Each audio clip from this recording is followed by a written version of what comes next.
ಇವತ್ತು ಬಾದಾಮ್ milk shake with ice cream ಯಾವ ರೀತಿ ಮಾಡ್ಬೇಕಂತ ಹೇಳ್ಕೊಡ್ತಾ ಇದ್ದೀನಿ. ಏನೇನು ಇಂಗ್ರೀಡಿಯೆಂಟ್ಸ್ ಬೇಕು ನೋಡ್ಕೊಳ್ಳಿ.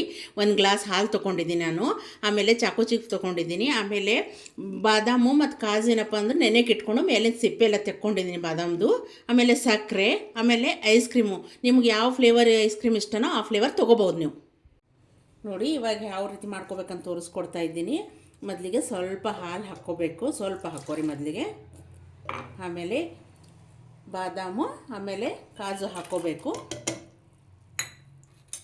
ಸ್ವಲ್ಪ ಸಕ್ಕರೆ ಹಾಕೋರಿ, ಸ್ವಲ್ಪ ಹಾಕೋರಿ ಸಕ್ಕರೆ, ಜಾಸ್ತಿ ಹಾಕ್ಕೊಲಿಕ್ಕೆ ಹೋಗ್ಬಾರ್ದು ಸಕ್ಕರೆ.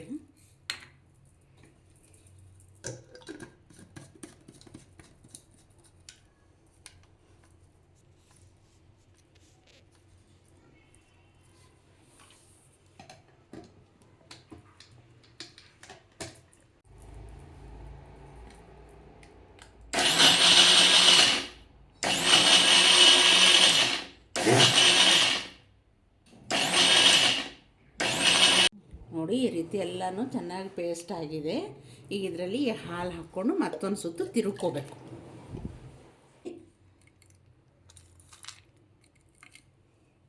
ಹಾಕ್ಕೊಂಡ್ಮೇಲೆ ನೀವು ಕಟ್ ಮಾಡಾದ್ರೆ ಹಾಕ್ಕೋಬೋದು, ಅಥವಾ ಇದೇ ರೀತಿನಾದರೆ ಐಸ್ ಕ್ರೀಮ್ ಇಟ್ಕೋಬೇಕು. ಈ ರೀತಿ